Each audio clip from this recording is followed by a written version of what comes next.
भी हो सकता है, लेकिन आप जब कुंडली आपके सामने आएगी तो कम से कम आपको ये अनुमान अवश्य हो जाएगा कि हाँ, ये कुंडली लगभग सही समय की है कि नहीं, जो समय बताया जा रहा है उस समय की है कि नहीं है। सर ठीक है वैसे ना? तो तिथि का भी निकाल सकते हैं, मैंने अभी मैं तो जरूर कर रही हूँ कि किसी कितने का किसी का भी आप अपनी कुंडली में अनुमान लगा लीजिएगा, सूर्य कहाँ बैठा हुआ और कितने बजे आपका जन्म हुआ है। अगर आपका रात का जन्म है तो वो देखिएगा, तो आपका रात का जन्म अगर है तो सूर्य यहां से लेकर और यहां तक कहीं पे भी होगा, छठे में, पांचवें में, चौथे में, तीसरे में या दूसरे में। और अगर दिन का जन्म है तो यहां से लेकर यहां तक कहीं पे भी हो सकता है। कौन सी ऋतु थी उस पर निर्भर करेगा। तिथि के हिसाब से भी फिर ठीक है ना? ठीक। चलिए अब पांचवें घर पे चलते हैं।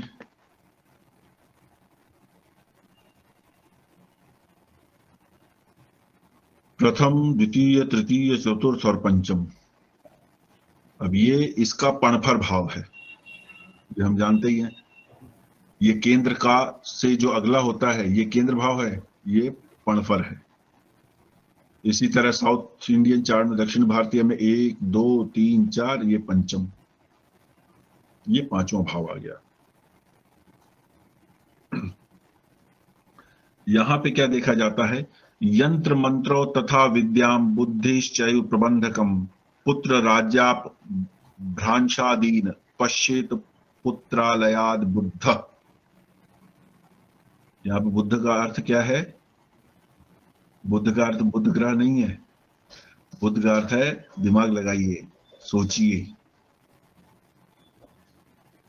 यंत्र मंत्रो, ये भाव यंत्र और मंत्र का है। आप पूजा पाठ करते हैं, उसमें मंत्र का उच्चारण करते हैं, या आपने मंत्र कहीं पढ़े हैं, आपको कोई गुरु मंत्र मिला है, यह पांचवा भाव बताता है। विद्याम, लर्निंग एंड नॉलेज। अब चौथा भाव क्या है और पांचवा भाव में अंतर क्या है? चौथे में भी एजुकेशन थी, पांचवें में भी है, तो अंतर क्या है? चौथे की जो एजुकेशन है वो एजुकेशन ऐसी है जहां पे आप बेसिक या जो फाउंडेशन नॉलेज है वो लेते हैं। यहां पे जो है वो नेसेसरली एकेडमिक एजुकेशन हो ये जरूरी नहीं है। आप अपने इंटरेस्ट के लिए क्या करते हैं ये उससे रिलेट भी करता है। और अगर आप अपने इंटरेस्ट वाली ही फील्ड में एजुकेशन ले रहे हैं तब भी ये रिलेट करेगा। जैसे क्या है, ज्योतिष हम किसी यूनिवर्सिटी से नहीं पढ़ रहे हैं, ठीक है ना, लेकिन आपको इसमें जिज्ञासा है, आपको इसको समझने की इच्छा है, इसलिए आप इसे पढ़ रहे हैं, इसे सीख रहे हैं। ये उस प्रकार की विद्याओं को बताता है। कुछ विद्वान इसको ही एजुकेशन का मानते हैं, लेकिन मैं जिस स्कूल से पढ़ा हूं उसके अनुसार और मेरे अपनी जो समझ है उसके हिसाब से हमारी जो अंडर ग्रेजुएट तक की जो एजुकेशन है या ग्रेजुएशन लेवल की तक की एजुकेशन वो फोर्थ हाउस से है।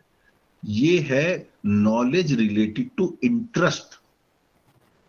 अब ये एकेडमिक या नॉन एकेडमिक दोनों हो सकता है।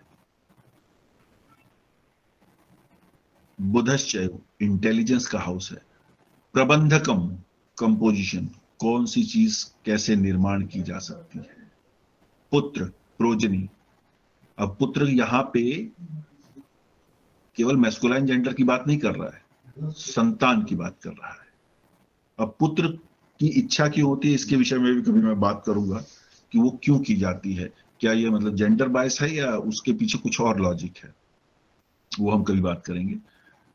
राज्य, किंगडम या स्टेट या गवर्नमेंट सामान्य शब्दों में। अपब्रह्म, अभ्रंशाधीन, corruption, falling down from the place of honour, अपभ्रंश, अपभ्रंश का अर्थ होता है बिगड़ना।